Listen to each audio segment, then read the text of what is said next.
It's very much like if you walked into a redwood forest in the West Coast on a dry day, these huge trees, big trees. People talk about tree hugging, either in a kind of mystical way or in a ridicule way.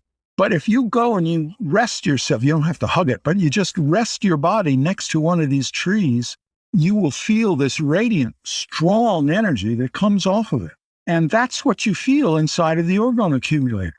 It generates a higher charge of the life energy that's in the atmosphere into itself. And from this comes a boost in your immune system. It can heal wounds faster than normal. If you have a severe burn, it will heal it faster.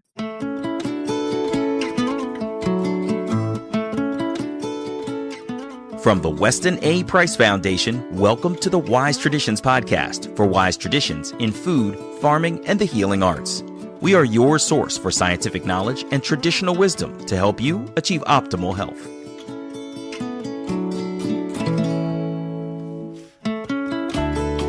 Hey, Hilda here. What if space isn't a cold, empty void, but rather contains an energetic field that can bring healing? This is episode 327, and our guest today is Dr. James DeMeo. James earned his PhD in the field of geography, specializing in earth and atmospheric science, and he is the author or editor of 9 books and around 100 published research papers. James brings to our attention this controversial opinion about space because it merits examination. Today, James discusses the history of scientists like Nikola Tesla, who believed in a substance they referred to as ether, and how this substance can be harnessed to improve our health, and ways in which common modern technologies are limiting these healing benefits. This is the third in our Out There series because it is literally about space, a topic we have never broached on this podcast. Although some people may find this perspective challenging, we consider it worthy of your attention. So we're putting it out there regardless. Before we get into the conversation, a quick shout out to our sponsors. The Wise Traditions Conference. People keep asking me if it's happening. The answer is absolutely. Join us for the Wise Traditions Conference, November 5th to the 7th, right outside of Dallas, Texas. The theme is Staying Healthy in a Toxic World. Who's going to be there? Just about everybody. Del Bigtree, Bobby Kennedy, Dr. Gerald Pollack, Dr. Larry Palevsky, James DeMeo, and that's just for starters. Yes, of course, Sally will be there as well, the president of the Weston Price Foundation, and I'll be there too. So go to wisetraditions.org and register today. I can't wait to see you there. Redmond Real Salt. Salt is critical for brain development, digestion, and has been linked to longevity. Redmond Real Salt is the real deal. It's unrefined and its quality is unmatched. It's the way salt was meant to be. I literally won't leave home without it. And Redmond makes these cute little containers about the size of your pinky, which means it's easy to pack in a purse or pocket. Redmond, my favorite salt company, is offering Wise Traditions podcast listeners a special discount to try them out. Head to redmond.life and use the code word WISE for 15% off at checkout. That's redmond.life, redmond.life, LIFE, and the code word WISE for 15% off. This is Holistic Hilda, and you're listening to Wise Traditions. Welcome to Wise Traditions, James. Thank you. Thank you for the invitation. I'm excited to talk with you about the ether because this literally is a very different subject for this podcast. And I want you to help us unpack why it matters. For example, I know for decades, our understanding of space was that it had substance and then it changed. I think the scientific consensus was that space is void, but now I think it's flipping back around. Help us understand that. Well, it has a long history. If you go back to the 1600s, all of the major astronomers, including Galileo and Kepler, and the thinkers of the day all accepted the idea of ether for the simple reason that the wave theory of light was very well known, documented. You have a mirror, waves can be reflected against a mirror, light can be refracted and reflected, and all kinds of things can be done with light, very much similar to what we see with water waves in a pond, or with sound waves, actually, too. So the idea was, if you have a wave phenomenon like light, which brings light from the stars and from the sun down to us, there must be some medium other than air itself that transmits the light. So waves in a medium was the starting point, and it was called ether. And this is something that was tested experimentally in the early 1800s using some of the most sophisticated methods of that day, and which are still employed in optical theory and research, a device called the interferometer. And it's a little complex to explain here, but it's a device that allows you to track the relative speed of light as it goes in different directions. Mm-hmm. And at least in theory, they made these large interferometers, which were big instruments that were maybe 5-10 meters in width. And they would shine a light beam up and down them and in one direction and shine a light beam up and down in another direction and compare the speed of those light beams based upon how they interfered with each other when you recombined them. And you would get these, what they call interference fringes that would shift to the left or the right depending upon the variable speed of the ether. Now, the findings were expected to be a calculation of hundreds of kilometers per second differences.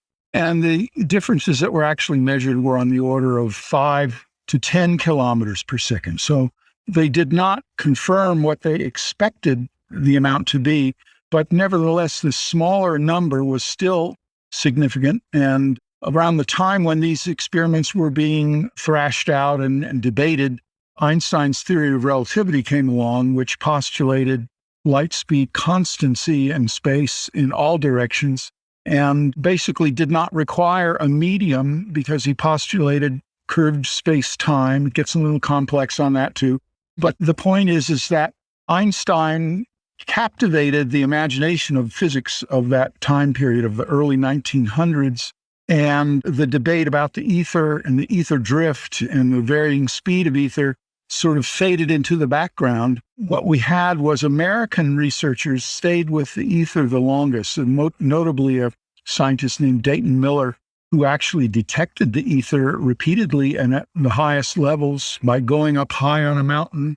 His idea was if you were closer to outer space, the speed would be greater, and he proved that that was so. Meanwhile, Einstein had captivated the European imagination mostly, so the Europeans took up Einstein early and strongly, and American science was sort of viewed as podunk, backwater, colonial nonsense. I mean, there's no other way to put it. Back in those years, we weren't members of the Royal Society, put it that way, you know. We had no kings and queens and no hobnobbing royalty to speak of. So this attitude permeated the sciences on both sides of the Atlantic, on different sides of the Atlantic. So Einstein wound up winning the day on the debate, even though Dayton Miller had the data. Dayton Miller and a number of others had the data. And Einstein, he was clear that you could not have any kind of medium in space. So space was empty, the universe was dead, and it sort of put a brake on the imagination of people on how and what might be possible in terms of scientific discovery or exploration in space. You asked, one of your questions was, what does it really matter? Yeah. I mean, it's like a fish asking, well, what does the water matter? What does the water matter? I mean, they deny the existence of water. We're like fish who say there is no water. It's just we're floating around in empty pits, you know, instead of empty basins rather than in a real water ocean. So, you know, if you look at it that way, then suddenly you have nothing you can do with it. You can't touch it. You can't manipulate it. You can't grab it or experimentally explore it. And yet the ether, on the other hand, it gives all kinds of potentials for experiment and study.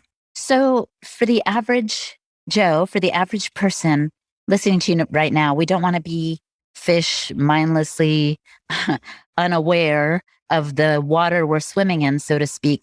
But what difference does it make to us if there is something of substance versus a void, emptiness? Well, let me go back to another scientist, Nicole Tesla.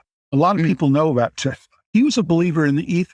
And who is Tesla? He's the guy who invented the alternating current motors and generators that for transmission of electricity that run our modern world. I mean, Edison invented things that ran off of electricity, but it was Tesla who made electricity practical and usable for the whole of the world. And he's relegated to a back seat in science because he was a strong advocate of the ether. He thought Einstein's theory was bunk, and he said so many times. And the difference is, for example, Tesla was trying to pull energy out of the ether space.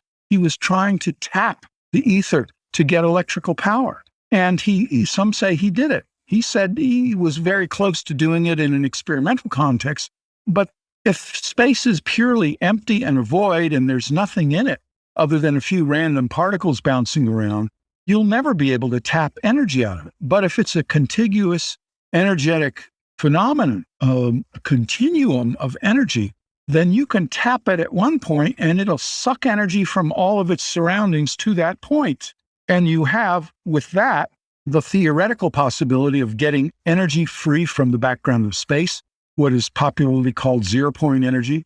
And you also have the potential to latch onto it with a spaceship that could be propelled by the ether itself. So the limitations of Einstein is nothing can go faster than the speed of light. But with an ether in space, that's no longer a limitation. All the limitations in science and physics drop away with the ether that are inhibited by the theory of Einstein and empty space. And this is not just in terms of physics and astronomy or something like that. It has to do with things like medicine. How many people have talked about life energy for generations, for eons of time? Every culture had a theory about life energy. And the Native Americans, I believe it was the term Wangandanka was a phrase for the Great Spirit. And American Western Christians misinterpreted that of being the Great Spirit. But for the Native American, it had a more literal translation, meaning the force that moves all things. And this gets close to the ether because with the ether being tangible and substantive, it becomes the primary candidate for moving the planets around in their orbits. And hence, if you can tap it, you can have it move your spaceship around in that sea of energy. So it changes not only the possibilities of where energy comes from and what kind of energy is around us, but it may even change our understanding of who we are as energetic beings, right? Absolutely. Absolutely. What I found fascinating is that some of the more adept scientists who documented the existence of a life energy, such as Dr. Wilhelm Reich, he talked about the ether. He said the dropping and the abandonment of the ether was a catastrophe for science because he had discovered something he called the Orgone energy with very clear and solid experiments. And this energy was a continuum of energy. It was something that existed in the atmosphere, as well as charging up our bodies, charging up food, the soils, the minerals of the earth. Everything was charged with this life energy, which gave the appearance of being very, very similar to the old early 20th century ether. So that brings it into focus into biology and biochemistry, of giving us another avenue for understanding our health, new processes of healing. In America, we have a long tradition of life energetic phenomenon. If you look at Hahnemann and Mesmer, not just in the United States, but in Europe too, the work of Hahnemann in homeopathy, the work of Mesmer with his animal magnetism, they're all talking about an energy. And with Reich, it was Charcot who had studied with Mesmer, and this French scientist Charcot was actually the trainer of Sigmund Freud, who developed this idea of libido, of a energy of the emotions and of biology. Mm-hmm. And it became a metaphor for the Freudians, and they didn't do much with it. But Reich was a Freudian, Wilhelm Reich was a Freudian, and he studied the libido and actually was the first one to hook up electrometers to people's skin surface to document changes in the skin surface potential based upon emotional experience. So that was the beginning of a long experimental road for Reich to document the life energy, but it's connected deeply with this concept of ether. Can you explain more about the Orgone energy and how does science see that today? Well, if I can draw back to Dayton Miller, he was defeated in his research and basically for being ignored. All of his data and findings were just simply ignored and erased from existence from the history of science. You won't find his name in most science history books. He'll just erased and disappeared. Reich was similarly mistreated, but worse. His books irritated the scientific elite of Europe. He had to flee. He had to run away from Europe because at the time when the Nazis came to power, he had been put on the death list of the Nazis. He was put on the death list of the Communist Party. He had been put on not the death list, but he had been banned from the psychoanalytic establishment, which was trying to get along with the Nazis. Reich was an anti-Nazi. And for a while he was a communist, but then later he became a strong anti-communist. So he arrives in the USA around that time. So he's got a whole bunch of people that don't like him for political reasons. And he starts doing his research on bioenergy and orgone energy in the United States, and eventually runs afoul of the American medical establishment due to his discovery, as an invention of this thing called the Orgone Energy Accumulator. See, Reich was not only finding that there was a life energy in people and in the atmosphere, but he proved that it existed in high vacuum tubes, meaning that it very likely existed in open space as well. And he developed a device called the Orgone Accumulator, which could actually attract this energy out of the atmosphere and into a box-like structure composed of special materials. And that structure would build up a charge of life energy inside of itself that would be higher than in the open atmosphere. I read this stuff when I was a graduate student at the university and became so fascinated with it, I began doing research and experiments, which basically validated what Reich showed. I have orgone energy accumulators that I've built, and if you sit in them, you get a feeling around you that's very much, I don't know if you can relate to this, but it's very much like if you walked into a redwood forest in the West Coast on a dry day. These huge trees, big trees. You know, people talk about tree hugging, either in a kind of mystical way or in a ridicule way. But if you go and you rest yourself, you don't have to hug it, but you just rest your body next to one of these trees, you will feel this radiant, strong energy that comes off of it. And that's what you feel inside of the Orgone Accumulator. It generates a higher charge of the life energy that's in the atmosphere into itself. And from this comes a boost in your immune system. It can heal wounds faster than normal. If you have a severe burn, it will heal it faster. There's all kinds of clinical research done by Reich and his associates. He had a whole large group of trained doctors and health practitioners who were applying this for all kinds of maladies and diseases. And it seemed to work at the root, at the basic level of biology, to the point where it almost seemed like a miracle for so many things.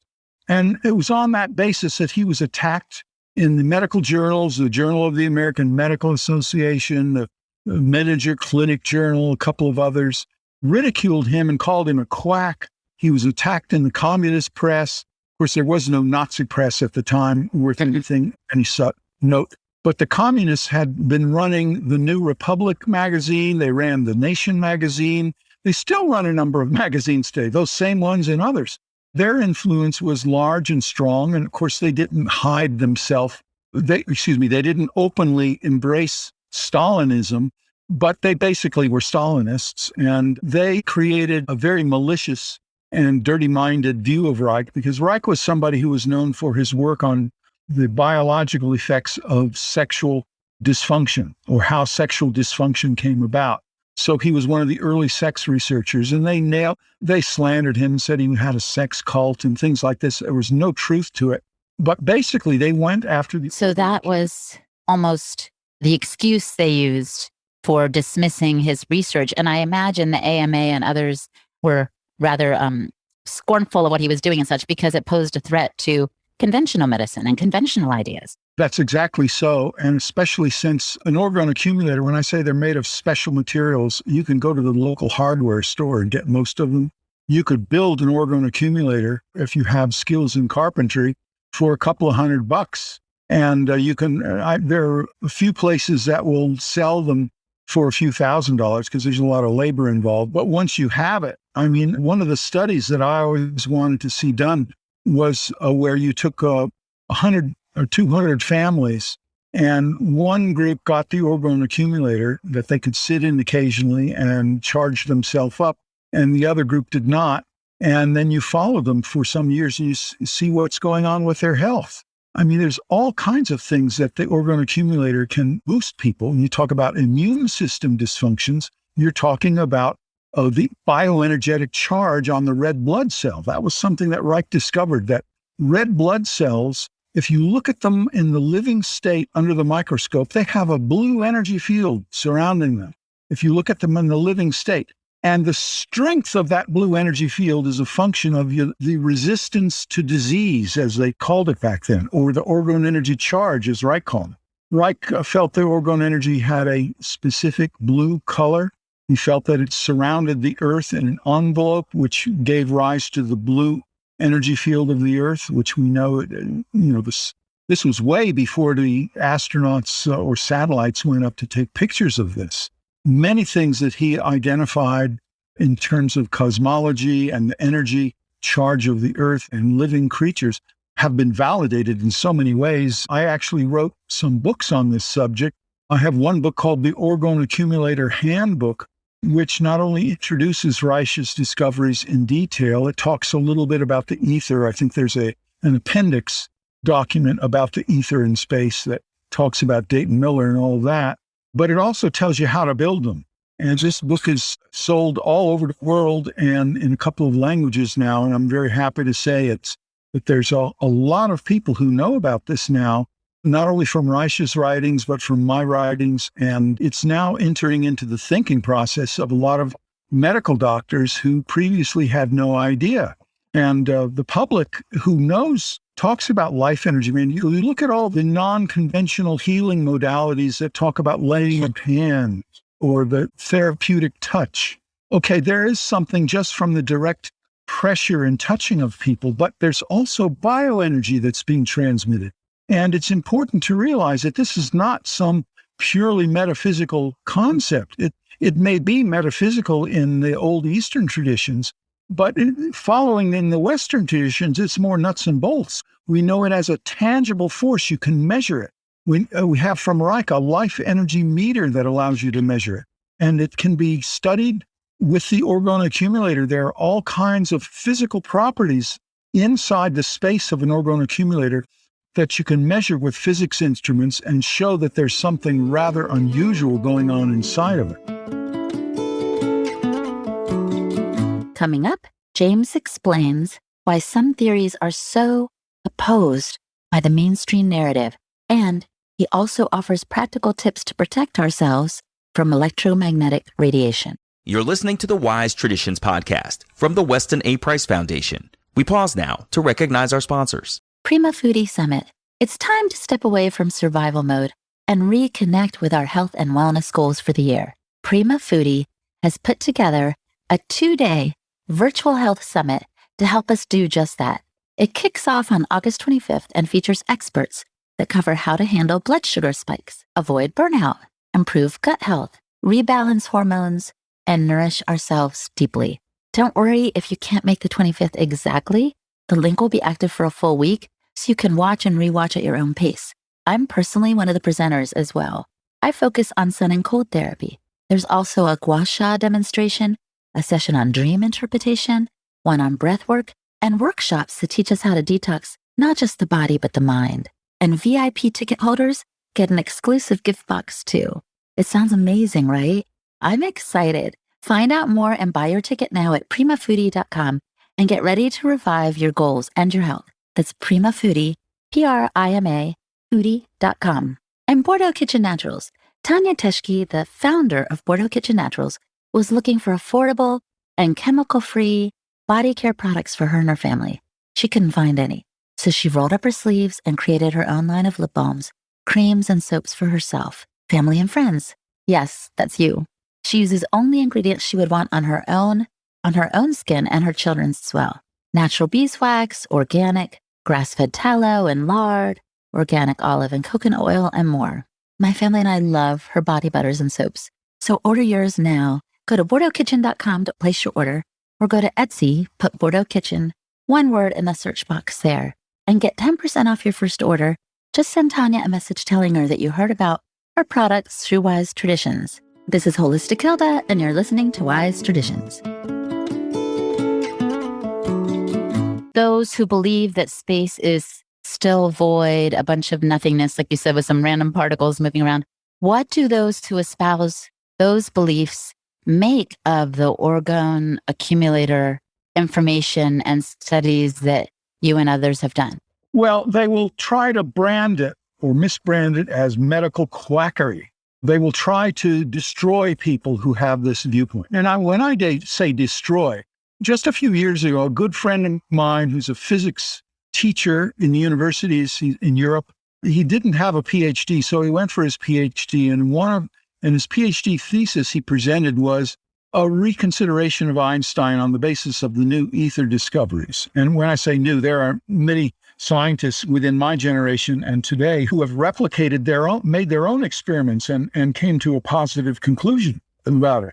And he cited my book. I have a new book also. It's titled The Dynamic Ether of Cosmic Space, Correcting a Major Error in Modern Science. And in this book, which is a substantial cited with many, many pictures and graphs of all of this evidence for the cosmic ether, is causing these physics people and astrophysics sheer nightmares. Well, and they go after any of their own ilk, dare transgress in this direction with such malicious hatred and political persecution. You would think we're back in the Middle Ages persecuting witches. My friend who presented this thesis, they told him, you're never going to get a PhD. They allowed him to finish up his master's degree, but only if he changed his thesis to support Einstein.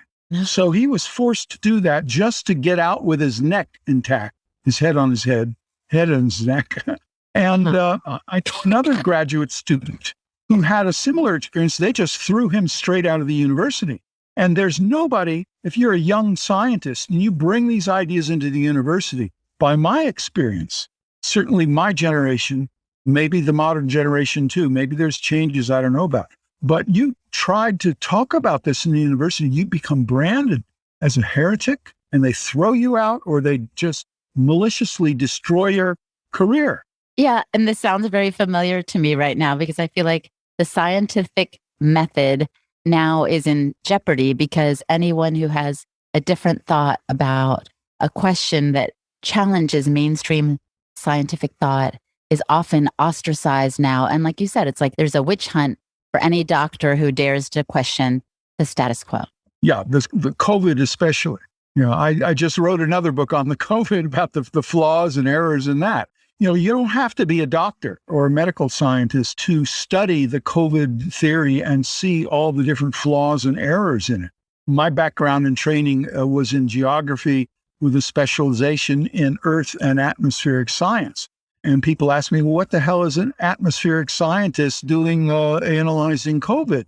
And I say, well, it's scientific method. I know more about scientific method and analyzing large databases than most every doctor you will ever meet. And medical doctors are not trained in scientific analysis. They're trained in memorization and regurgitation of standard practice. You don't get an MD degree for breaking out into new territory. Maybe if you're doing a research program thereafter, you do, but not on the basics. And besides, all these doctors who are opposing COVID, they're all being censored. They're all being hammered. The powers that be want to pull their medical licenses. It's so outrageous. The censorship of Dr. McCullough and Green Med Info and all of these websites by the President of the United States denouncing him. This is just so outrageous. This is like we're going into a hard system of communism. And of course, I know it well from Wilhelm Reich that happened in the 1940s and 50s, but it's happening all over again. Certainly what happened to the people who were advocating ether, it happened to them. So here we go. The science and medicine of today is turning out to be something like in the time of the Catholic Church when Galileo was threatened with torture in order to get him to recant. It's really alarming. And I'm so grateful that there are professionals like you out there willing to stick your neck out and put some information out there that challenges the status quo. And I'm thinking, what in this idea about the ether, for example, what about it is so very threatening to the scientific community and current school of thought? Well, certain kinds of science theories have an appeal to the intellect that border on religion. And when you talk about curved space-time of Einstein, you are talking about a claimed phenomenon that cannot be proven in a definitive way, nor can it be disproven in a definitive way. And this is anti-science because it's a core element of modern science, or at least it should be, from the philosopher Popper, that valid scientific theory is one that can be proven or disproven. If you start talking, let's say, about God, God is a religious idea. It's a religious feeling. You cannot really prove God in heaven or any other way in a tangible way, like you can prove that gravity exists. So, for example, we know gravity exists. Well, Einstein had the theory of gravity as curved space-time, but the ether theorists had an even better theory of gravity as a flow of the ether down into the earth, like a river flowing, and it's carrying us along with it, like we are a leaf floating in a river. So when you start talking about these divergent concepts, one is very tangible and real, you can touch it and work with it, and the other is off into some netherworld that you cannot see or touch or feel or document. You're talking about who gyrates towards one or the other theory is a point that has to do with experiential factors. It has to do with character structure. It has to do with if people are more easily amenable to belief systems of one or another kind. And it's often said that the modern physicist has become atheist, but they've supplanted it with this Einstein curved space-time, which has become a new religion for them. They cannot demonstrate curved space-time. You cannot see it. You cannot touch it. They talk about that. And astrophysics has built a whole house of cards based upon that, which include things like black holes. Nobody has ever seen a black hole. You've got every magazine or movie picture of a black hole is an artist's rendition. Or the quasars. They talk about quasars as having at the edge of the known universe with the Big Bang Theory. Big Bang Theory is also a theory. It's never been exclusively or unilaterally proven. There are a great deal of evidence against it. The astronomer Halton Arp came up with all kinds of very solid objections to it. He was the guy who helped build the Palomar Observatory. He was the dean of the American astronomers. You couldn't get higher up in profession than him. Just as Dayton Miller back in the early 1900s, he was the top guy of his profession. Didn't matter.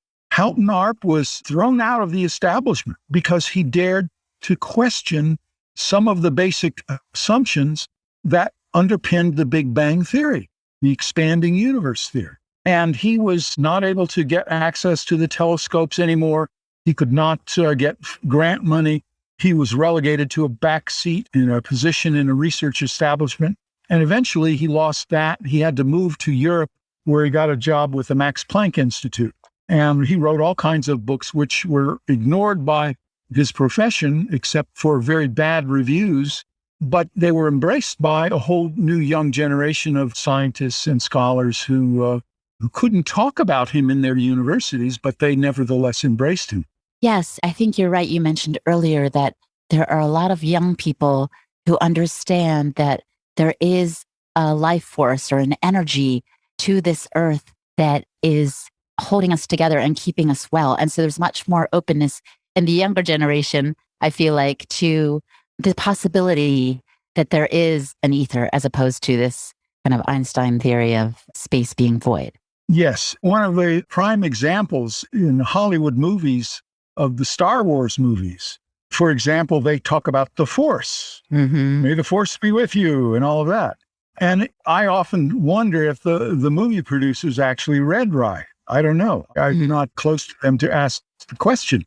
But when Obi-Wan Kenobi says it's the Force that holds the universe together and binds us together and so on, he's got it exactly as Reich had written about decades earlier. but also their space travel of warp speed, or they talk about in other movies as well, that they create tunnels in space. Well, a tunnel in what?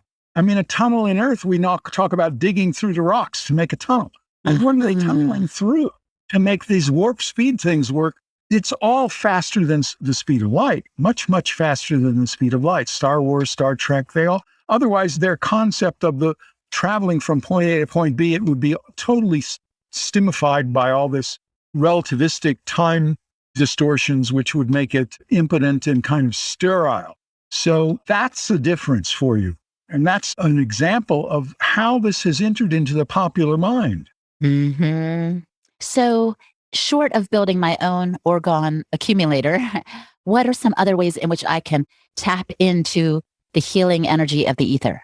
Well, let's say the ether or the Orgone energy, because it was Reich. Let's keep clear that Reich was the one who discovered the Orgone energy or the life energy in a scientific context. Mm-hmm. He wasn't the only one, but he was the best one, in my opinion. Mm-hmm. Well, certainly environmental contaminations are so widespread. Earlier, we mentioned the problem of all this electromagnetic pollution, 5G and all this stuff. Well, we're talking about waves at the microwave frequencies that are traveling through this ether or this Orgone energy. They're one and the same thing, and it distorts it. It makes it less life beneficial. Reich talked about this as well. He said that strong electromagnetic fields as well as atomic radiation can irritate the Orgone energy and make it less life beneficial. He wrote about this, and this was before even a lot of the people were writing about the dangers of nuclear bomb testing and so on. He was a very early critic of that. So the properties of your home, of your neighborhood, if you have Wi-Fi in your home, this is a bad thing. And many, many people are talking about the badness of 5G and Wi-Fi and so on, who have no concept of life energy. They don't even talk about that. They just look at the evidence from the experiments, from the biology, and they see people's immune systems are being degraded. So I put chapters in my Orgone Accumulator Handbook on how to clean up your energetic environment. And one of the first things I talk about is getting rid of fluorescent lights, making sure that your computer is a flat screen computer, and more than anything, getting rid of all Wi-Fi. Put your computer back on an Ethernet cable. Don't have Wi-Fi signals because they permeate your entire house. Mm-hmm. And then you got the problem of what's going on with your neighbors. If the 5G towers or other kinds of radiating towers. I moved because I kept running into this problem when I was doing my research. I could not get the kind of really good positive results in my Orgone energy experiments using the accumulator when I lived in big city environments. Wow. So I had to take the experiments out into the countryside in order to get the good results. And eventually, in 1994, actually, was when I moved up here to Oregon at a high mountain location so we could get optimal results on these Orgone energy experiments. And so I've been publishing research that's done in an optimal environment. I would say the results can be reduced by up to half if you did the same experiments in a big city. So that's one of the practical reflections of this, is that when these microwaves are traveling through the ether as their mechanism of transmission, they distort it. They change its properties. And this is what we see with the Orgone energy. Also, it alters the properties of the life energy. And that not only makes it a little difficult to build an Orgone accumulator, but it's impacting your body. The life energy in your body is impacted. And if you persist to live in that kind of environment over the long term, your immune system is going to show gradually decreasing strength and viability. So for the long-term health of people, they have to address this. Yeah, it's like indoor cigarette smoking or cigar smoking, Mm-hmm. It's very sobering. Yeah, think of a smoking room in an airport. You've seen these? It looks like it's a tremendous amount of smoke in there. Well, that's what your house is like when you're using Wi-Fi, but you can't see it. And it's compromising your health, the health of those around you. And this is the thing. I was driving out to my friend's house recently, and I saw numerous towers every few miles that are emitting all kinds of waves and millimeter waves that are, ostensibly to help us connect better. But at the same time, we're compromising our health. Well, they help us to disconnect better as well. I saw many examples, I'm sure you have too, where a room of people are everybody's looking at their little eye toy in front of them, both children and adults, and they're clicking away and not having any human contact with each other. I mean, this in the older generations, this never occurred. You'd have strangers striking up conversations and talking to each other and making emotional eye contact and so on. This is dying in our culture and in the whole culture of the world. We don't even know what the ramifications of that are going to be. I think the obedience syndrome to COVID is based upon such things. Oh, my little eye toy says I should social distance. My eye toy says, oh, I gotta go get a shot. My eye toy says this and that and the other. I better obey, or otherwise I'll be a bad person, And look at him. He's not doing it. He doesn't even have an eye toy. What kind of a ignorant, stupid fool and danger to society he is, This is the emotional content. Nobody is saying those words, but that's the emotion. That's the emotion. People don't even realize it. It's like the foundation says technology as servant, but what happens is people become owned by their devices as opposed to the other way around. Exactly. Computers were supposed to set us free. Well, you've given us so much to think about, James, and I wish we could go on and on happily. We will see you at the conference this November, and we'll get to hear more on the subject from you. But as I wrap up now, I want to ask you the question I often pose at the end here. Just a very practical question. If the listener could do one thing to improve or protect their health, what would you recommend that they do? Well, that's always has a dual answer, because on the one side, you want to move away from the bad things, and on the other side, you want to move towards the good things. So I would say that moving away from all of this electromagnetic gadget stuff, make your life simpler and healthier. And then on the other side, read and study Wilhelm Reich on the orgone energy discovery and the life energy discovery. Get my book on the Orgone Energy Accumulator and the Aether Drift book if you want to find out more about the science on that side of things, so that you can build yourself an orgone blanket. All you need for an orgone blanket is some old wool army blanket type thing and some steel wool. That's it. And you just layer them in a special way, and you've made one. And by the time you're finished, your hands will be electrified just feeling this thing. If you're alive, at least anyway. So those would be my simple answers. Move away from the bad and move towards the good. Yes, I love it. Thank you so much, James. I really appreciate the conversation today. And I appreciate your being open, Hilda. Thank you very much. Our guest today was Dr. James DeMeo. Visit his website, naturalenergyworks.net. And I'm Hilda Labrada-Gore, the host and producer of the Wise Traditions podcast for the Weston A. Price Foundation. You can find me at holistichilda.com. And for the transcript for this podcast episode, go to our website, westonaprice.org, and click on the podcast page. And now, a review from one of the listeners on the Apple Podcast app.